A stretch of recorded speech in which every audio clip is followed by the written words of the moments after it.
let's say that we do control time to the extent that I claim people do. And let's talk about those odds of probability and how they change when more than one person's attention is on something. So the first person notices the plane pause in midair, and then the second person looks up and notices the plane pause in midair, and maybe the pause was only going to be a few seconds or something at first, but now because there's 25 people staring at this airplane and his banner that are frozen in the sky, and they're all taking pictures and video of it, they want it to stay there long enough to take the video and the pictures. So they're actually creating the time slip to happen as an extension. You see what I mean? Good point. Because all those odds of probability, those viewers have froze it longer than it actually would have been glitched and frozen. So it's like on YouTube, more viewers are pausing the live video, watching this, taking pictures and videos, and cropping it so the YouTube part, blah, blah, blah, yada, yada, yada, all the rest is not in it. Sure. Hang on, Sure. I'm going to punch you. Continue. I think that we as the observers can extend the glitch, if you will, or the pause in time. Just like the airplane that was appeared to be frozen in the sky that one person noticed and the other person noticed and several people noticed, and before you know it, there's like 25 people there. Yeah. And they're all viewing it.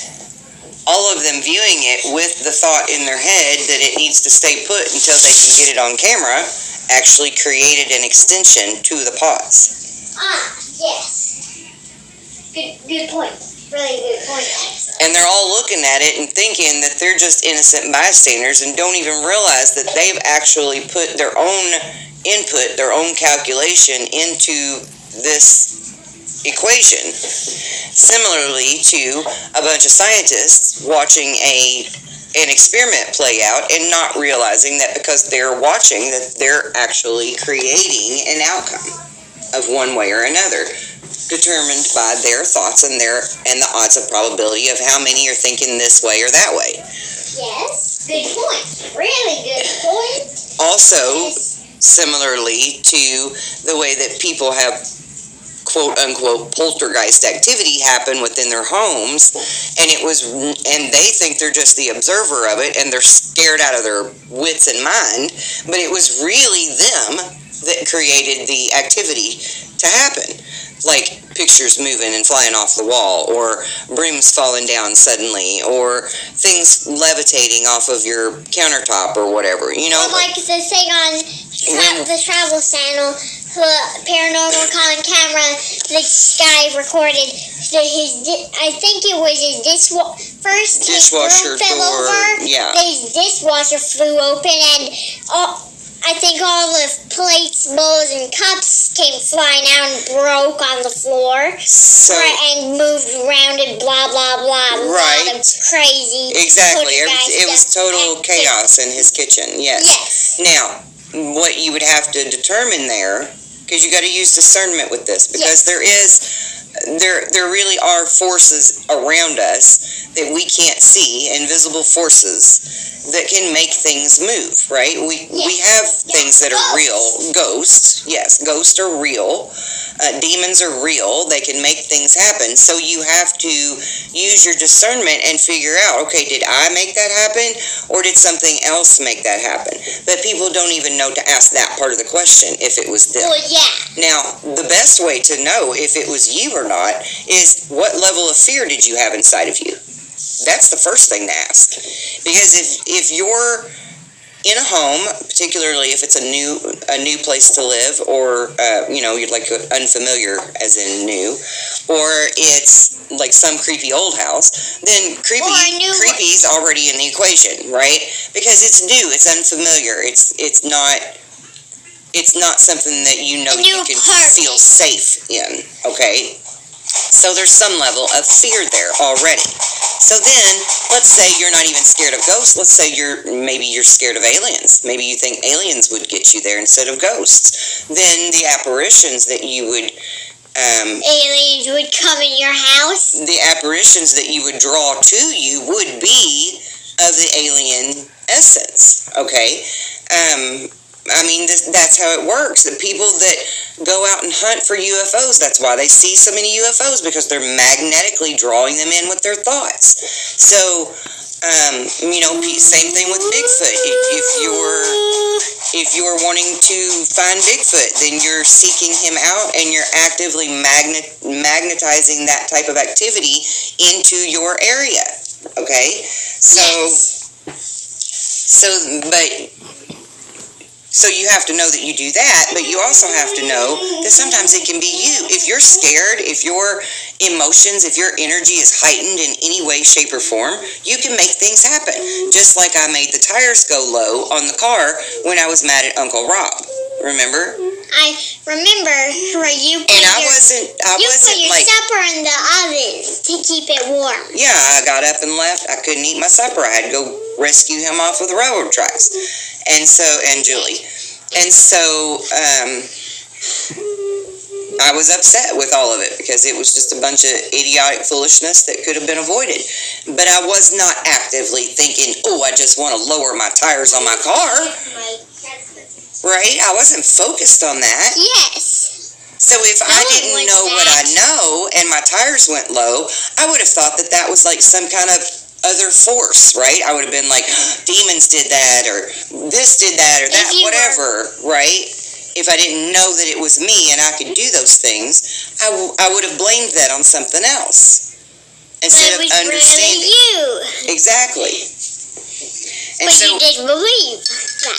I mean, even Julie knew immediately. Even Julie knew that I did that with my anger, and we need to understand that we are that powerful because we are electromagnetic energy.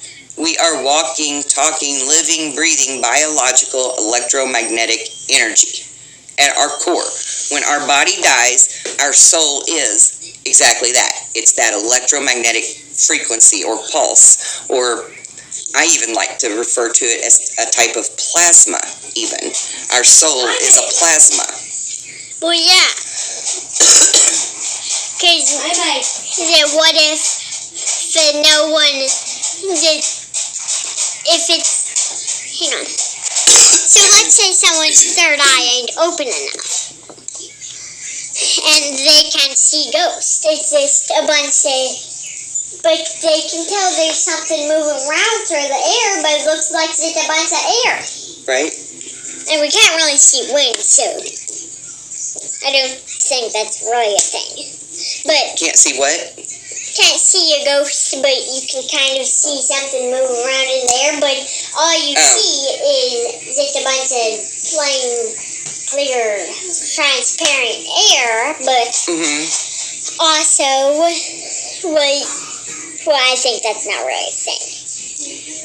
But that's just an example because I don't think you can see wind. Okay, well, so yes and no, maybe. So here's how I'm going to say this. You're on something there by saying, yeah, it could be a ghost doing things, and you just don't have your third eye open enough to be able to see the ghost to realize it. That's a true thing. That's absolutely a true thing. But also at the same time, what I'm saying is that sometimes we're blaming it on ghosts and it's really us. Or sometimes we're blaming it on aliens and it's really us, right? So we're passing the buck and giving the credit to something else. Similarly to the way when we miraculously heal ourselves or others, we would give that credit to God, but it is actually us, okay? And that's not trying to take any kind of glory away from God in that. It's just adding glory to what you can do as well, because you are a product of God, okay? So if you're giving the glory to God, that's fine and good, but also acknowledge the fact that that's happening because of the vessel that you are in, that you have that ability to do that, right? Not the vessel itself, but what's inside the vessel, what's contained within it, which is your soul energy. It has this ability to make these things happen. Now, with that being said, back to you saying you don't know if people can see wind or not, the more you I don't think. train your third eye and open it, the more you can see things like that. Because yes, I can see wind. I can see molecules in the water. Okay? Like when I'm in water vapor, let me explain it that way. In water vapor, I can see literally the molecules, the molecular level of water in water vapor. Let's say you can see the steam coming off of a coffee cup, or the steam coming off of a road because it's a hot day, right? The water vapor that's raising up. It looks like this mirage, right? This haziness. But with my eyes, I can actually see every droplet of water in it now. Okay? Just like when you drop water on a waterproof cloth, how the water makes the little balls instead of a puddle, like on our tablecloth out on the patio.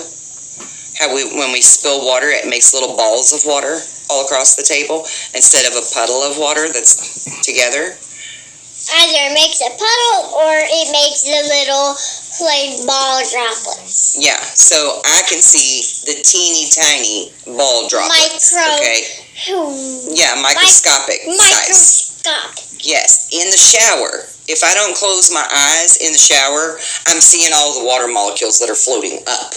Right, the shower is putting water down. The water from the shower is going down, but I can see the ones that are going up because the water vapor, the molecules of water are actually rising. Heat rises, and I'm watching it rise. I can see it. So it's hotter in an airplane than down here if it was 80 degrees and very humid. Way hotter. No. Heat rises, but then this convection happens that circulates it, and that's a whole different topic. Yeah, we'll talk about that in school. Yeah, because it's actually colder up there. Oh. Maybe airplanes don't need air conditioning. Well, they need oxygen. But anyway, that, like I said, you're getting into some completely different topics there, off of this discussion. I was just asking. I know, and we'll talk about that in school so that you can understand that better. And maybe we can record it too. But yeah, I mean, this is these poltergeist activities, these abilities that we can do are not being honored and recognized as us doing it. And the sooner that we can understand that we're the ones doing it, then the sooner we can, number one, A, learn how to control it so that we're not making bad shit happen, and B, or number two, we can start making good stuff happen. Yeah. Right? Because we understand we can do it. And then we can all start really helping each other on such a much larger scale. Okay.